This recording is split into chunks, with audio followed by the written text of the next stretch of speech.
I just got absolutely walloped by the best sounding electric guitar I think I have reviewed on Play and Trade Guitars, and it's right here. I'm talking about the new PRS SE, yes you heard me right, the Budget SE Series NF53.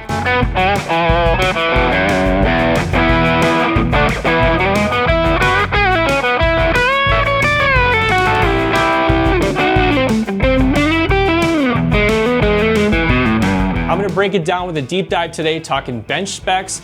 I'm gonna give you a performance demo and then my raw, honest review and honest opinion of playing this guitar along with a final score. I seriously think this might be the highest scoring guitar I've done on Play and Trade Guitars. Should you buy it? Stick with me because I'll tell you. And if you're in the market for any new gear, click to buy new gear using my link. You'll find it down below, or you can scan this QR code if you're watching on a TV and shop with your smartphone. Make sure you hit subscribe so you don't miss any of the new guitar reviews and informative buyer's guides that I bring you on this channel. Don't be fooled or scared off by budget, because in the case of PRS SE, it is the best series of budget guitars, hands down, both in terms of quality of construction and quality of components. Several of these I have bought and personally played on stage many times, and they are just absolutely fantastic guitars. Next part is NF, or Narrowfield. This guitar sports a set of Narrowfield S pickups, okay? And what these basically are is they're taller pickups with more winds for a little bit more hot, aggressive sound, and longer magnet bobbins. Okay, regardless of if you understand the tech specs of that or not, this is also hum canceling, and you are getting a beefy, in-your-face, articulate voiced pickup that sounds the most convincing to my ear that I have yet encountered when you're trying to do a hum canceling single coil tone. I am absolutely blown away by these pickups. It's magic. It might be like a new era of pickups. I'm telling you, they're that good. Now, let's break this guitar down head to toe. So you've got a maple neck. It's a maple slab on a scarf joint maple neck, and it's got a raw feel. So I wouldn't even say satin. It's just got kind of a raw feel. We have a narrow 1.61 inches at the nut. We have a thicker 0.87 inches at the first, up to 0.97 inches at the 12th, 2.04 inches wide. Coming down here, you have a swamp ash body. There are finishes which will show you that wood grain, but this is just the white. This is going to be a contoured body, as you can see, adding to the comfort. And the star of the show here, NF53, what's with the name? Narrowfield NF, Narrowfield pickups. These pickups are called DDS, or deep dish. Deep dish because they are deeper, they have larger bobbins and more winds. So the point here is that they're going to be hum canceling like a humbucker, but give you single coil tones. At least that's what's promised. And then you've got simple controls here, volume and tone, and a three-way selector switch. It looks kind of like a 70s Telecaster pickguard here, kind of cool. Kind of a yin and yang thing going on. And then the way they did this bridge, it's pretty cool. It's actually chambered underneath here, and the strings slot in to these spots here, so it is not string through body. These pickups are going to read 8.8 in bridge, 8.2 in neck, 4.2 combined, and the overall weight on this guitar was a very comfortable 7¼ pounds. It's gonna be a thicker neck because the back part of this name, 53, is inspired by the fact that Paul Reed Smith had a 1953 Telecaster that he based this guitar on. So of course it's Telecaster inspired, as you can see, and it's got a neck profile which is reminiscent of a 53 Tele.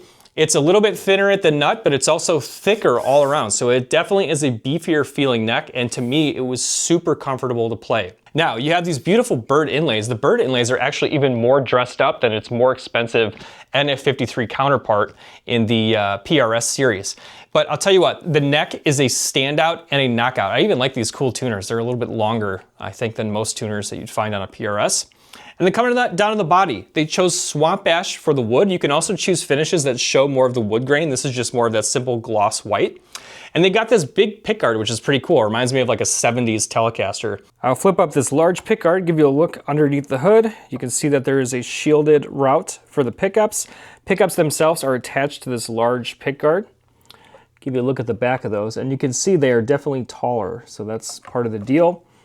And then hand-wired electronics, import alpha pots. And really, these pickups are the star of the show. So when we get to my final score, I base that on overall playability, sound, and value. We'll get there. I do believe that this guitar will be the highest scoring electric that I've done. And it ticks every box, I can tell you. So I'm telling you how good this guitar is, but I also want to give you some comparable options both from Fender and PRS if you're looking for this style of guitar. So let's break those down now. So for under $1,000, I'm showing you the pearl white finish. If you check out the black dog hair or the white dog hair, you're gonna get that swamp ash wood grain popping through for a very, very cool look. I like the pearl white a lot, but I also get and really love the look of that wood grain popping through. And this guitar in the Budget SE series is inspired by its bigger brother, NF53, which Paul Reed Smith introduced to huge fanfare. Because of course, what happened here, in the bolt-on series, which are kind of specialty guitars for PRS, you have the very famous, very well-received John Mayer Silver Sky, right? Well, that was Strat-inspired. Now you have the Tele-inspired NF53. And people have fallen in love with this guitar. You can see here, though, it's $28.99 for this white dog hair finish. And it's similar in a lot of ways, but look at this. Instead of $28.99, we're at $979, under $1,000. Importantly, still with these Narrowfield pickups and swamp ash body, and the maple neck profile is an absolute dream. Now, if you wanted to look at something comparable from Fender, you could look at something like the Player 2 modified Telecaster at $1049. This is, of course, going to have a maple or rosewood, if you prefer, fretboard. And it's gonna have the noiseless pickup. So if you want that hum canceling experience from Fender, you can check out the Player 2 modified. And another guitar which is overlooked, but which is just a secret weapon Swiss Army knife, is the Fender Custom Telecaster FMT HH. It's got a set of Seymour Duncan humbuckers that split. It's got a laurel fretboard. I do wish they put a rosewood fretboard. They used to. So Fender, if you're listening, awesome guitar, but give us rosewood on this and it would be really knocking it out of the park. This guitar can do everything and has the coil split, which I think is an additional feature lacking on maybe the NF53 SE. But those two from Fender are excellent choices. For a higher end comparison, if you were comparing, for example, the NF53 from PRS to more top of the line Fender, it would probably be the American Ultra 2, and that's gonna also have noiseless pickups. So really we're talking the difference in sound between these Narrowfield and noiseless pickups. If you've heard my reviews before, I'm not the biggest fan of Fender noiseless pickups. I was much more convinced in the new Player 2 mod series, but I'm telling you, by leaps and bounds, these Narrowfield PRS pickups sound the best I've heard for single coil sound without the hum. Incredible what they did with these. So which of those do you think are the best choice? I'm about to plug in and show you why I think this new SE PRS is the best choice. Let's get to it now. Let's plug this guitar in. I'm gonna give you cleans, we'll dirty it up, and then I'll let it sing behind a country-infused track. We'll give it some Nashville flair, since this is, after all, inspired by a Telecaster, but it's a modern take on a Telecaster. The guitar was super playable out of the box, set up like a dream, no sharp fret edges, no construction flaws whatsoever, just absolute perfect execution from PRS in this SE line. Just blown away by this one. All right, before I plug this guitar in, I'll remind you, if you're in the market for any gear, you can buy new gear using my link because you help me make these videos when you do that. All right, let's get plugged in. I'll see you on the other side for my raw, honest reaction to playing this guitar along with that final score, which I think is gonna knock it out of the park. I'll see you on the other side. Drop a comment as we go, and we'll talk about it after the performance.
What do you make of that? What did you think? Drop a comment. I'd love to hear from you.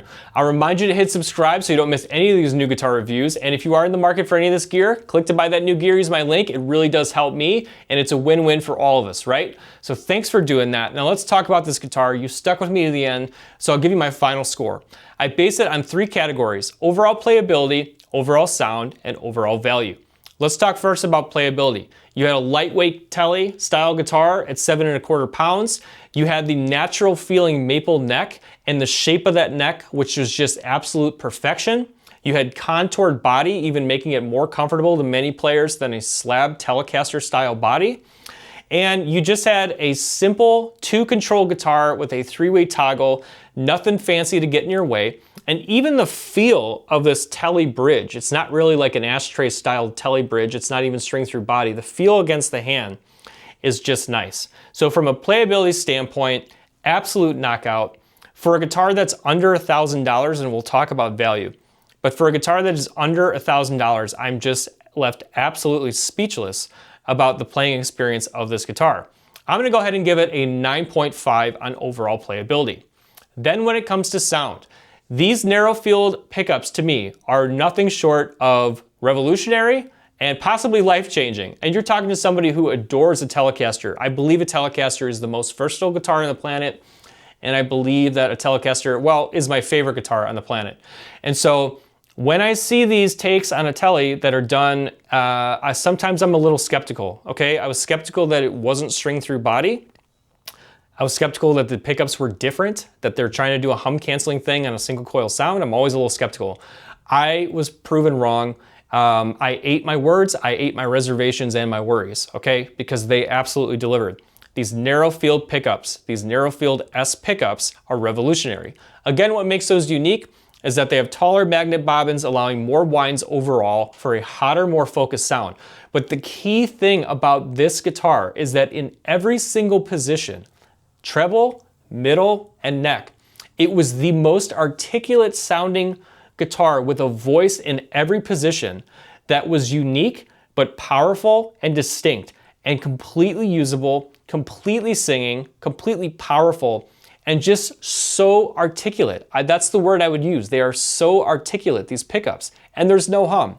I have not encountered that in another guitar, and it's a reason I'm gonna give this particular guitar, for what it's promising and what it's delivering, a 9.6 in overall sound. And then when it comes to value, this guitar does not include a hard shell case. It comes with a PRS gig bag, which is very handy. And it's under $1,000. I mean, it's even basically $100 cheaper than Player 2 Modified from Fender, which is very popular. But at $979, okay, this guitar is under $1,000. It's got a beautiful gloss finish. You can choose to get that swamp ash wood grain popping through if you want that look. And whatever it is that they did with this overall package, they just did something special and truly unique in a Telecaster style guitar. They made it their own. It's playable from a modern perspective. I'm gonna lump that into playability as well and remind you that it's got a modern 10-inch playable radius here. And taken overall, I'm gonna go ahead and give this guitar a 9.6 on overall value. I'd recommend this guitar. There's no other way to say it. It was an incredible guitar. If you're ready to buy, scan this QR code or use my link pinned in the comments or down below in the description. You get fast free shipping, you can split this up into easy payment plans, you help me make these videos. I'm telling you that because it's a win-win for all of us. And thanks for your support. I'd love to hear from you in the comments. Let's talk about this guitar. It's a game changer. This guitar is a game changer. It's one of my favorites I've reviewed. It's gonna be a final score, overall score of 9.6. A new benchmark high for electric guitars on plain trade guitars. You can think of my scores kind of like grades at school. I'm gonna put it at 9.6 because we've always got to push the future forward. We've always got to push these brands to outdo themselves. But to me, 9.6 is the highest score that I've given an electric guitar, and this guitar deserves it because it does everything it promises and more. I am so thrilled with this guitar. I'd love to hear from you in the comments. Until next time, it's John from Plain Trade Guitars. I'll see you in the next video, and keep playing.